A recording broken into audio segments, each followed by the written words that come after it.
Mainstream media is completely pathetic. Not only is it not trusted, it's slow, it's inaccurate.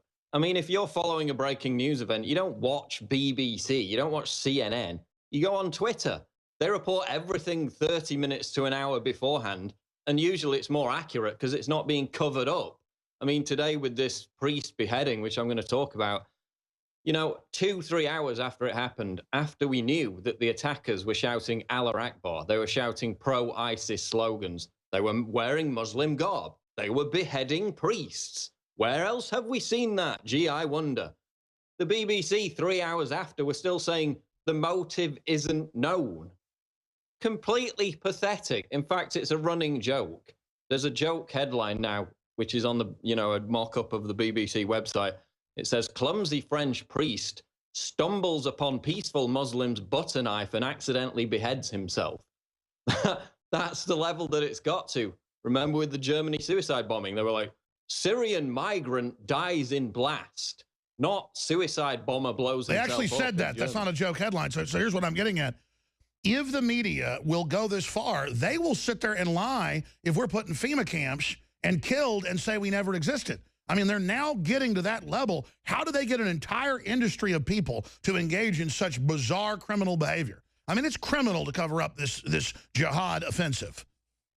Because if they don't parrot the narrative, the consensus, they get fired. I mean, the head of German ZDF, their top broadcaster, came out a few months ago, and said, look, we report what the German government tells us to report, period. That's it. They're state media. It's just they don't admit to being state media. It's almost as bad as Chinese state media. At least they admit to it. We've got a BBC that fails to report on known details for hours afterwards, so they can claim there was no known motive. So they can claim, oh, this guy didn't have Ali in his name. He was influenced by Anders Breivik. This was a right-wing inspired attack. For hours after that shooting in Munich, they were just obsessing about Anders Breivik. That's right. I forgot to mention that they don't just cover up the Ali or the Muhammad in the names. They then, again, call him David and then blame the right wing and actually say the right wing did it. Why don't they just say that John Wayne did it, for that matter? They've got a narrative to push, and they push it after every single attack, which is why nobody trusts them. What was it, down to 5% media trust in the recent polls? People are turning away from them in droves. That's why our traffic's gone up, because they're simply not credible anymore. We've warned that these attacks would happen over and over again. We specified the reasons why. And that's my next question. Now it's accelerating as part of a jihad worldwide offensive that their imams are openly proclaiming worldwide, that Saudi Arabia is funding. Where does it go next? And how does the West think it's going to get away with this? The Western leaders. They're not going to get away with it. You had Valls in 2013, the French Prime Minister, saying it's okay that we allow jihadists in and out of France. Again, the guy who beheaded the priest today tried to go to Syria to fight for ISIS last year, was stopped in Turkey, was able to get back into France. 2 years before that, the French Prime Minister said, we don't care about these jihadists coming back and forth because they're fighting Assad. Now, that's not the only problem. Obviously, Islam's a violent and intolerant religion. That's their inspiration. But not overthrowing secular leaders in the Middle East would be a start. But as you mentioned earlier in the show, this attitude, after Paris, it was all hug a Muslim and everybody was cuckolded. After Nice, they were booing and hissing at the president and the prime minister. Even the BBC today reports that the mood has turned noticeably sour again after this attack. So it remains to be seen. I mean, the head of the French police came out and said, 1 or 2 more terror attacks, there'll be riots on the streets. There'll be, quote, civil war. You've got local council members saying that people are buying guns. They're joining gun clubs in record numbers. And that's the prime minister being booed when he said at the funeral, we've got to accept this. And again, that's to break your will. Why would you go to a funeral and say, accept being murdered? Because this is what Bracken pointed out is what the Muslims do in these countries, especially Wahhabis. They tell leaders, we're going to pay you off, we're going to put you in office, we're going to protect you when we take over, but you've got to let us start killing people and cover it up to prove you're our dhimmi. So I didn't realize it was a cult gang initiation, is why the Germans and the French and the Swedes and others, folks in Finland, if you defend yourself, you get put in prison. This is the criminals breaking our will, Paul.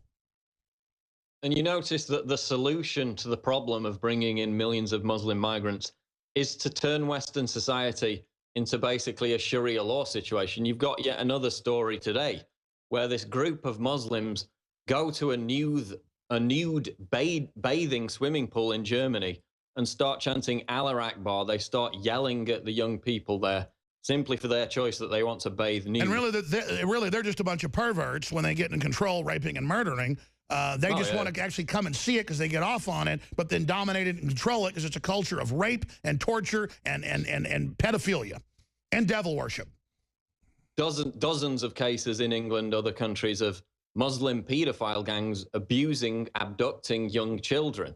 And they grandstand on this supposed virtuous moral platform. As you said, they're the most wicked, they're the most deviant when it comes to those kind of situations. So they chanted at these women, quote, German women are all sluts, and basically they threatened to, quote, exterminate them while chanting Allah Akbar. But what's the solution? It's not to stop allowing in millions of people who hold these beliefs, which are intolerant and not progressive, even though the progressives defend them. The solution is to have segregated swimming pools. The solution is to have segregated trains. That's right. Make us go under Sharia law. That's the plan. I heard this from people 10 years ago. I didn't believe it. I have to say they're correct. I have to say it's true. There is no doubting it.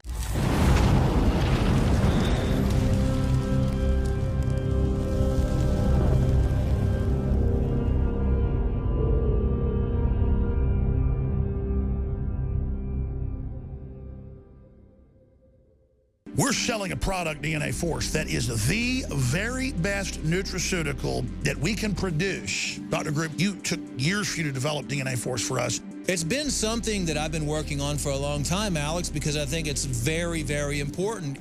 What the aging process is when the cell replicates, we lose a little bit of our telomeres. Telomeres are the little cups on the end of our chromosomes. Basically. And when it runs out, you start dying. We chose the PQQ because it has over 175 different clinical trials. It's one of the most effective substances in the world. It works like an antioxidant. It works to repair nerve growth factor. So this is a formula to deliver the maximum amount. It's in powder form. We have so many 5-star reviews. I take this. This is the product that I take. InfoWarsLife.com, and the profit we make, we fight the globals. We fight the New World Order. Secure your DNA Force today at InfoWarsLife.com or call toll-free 888-253-3139.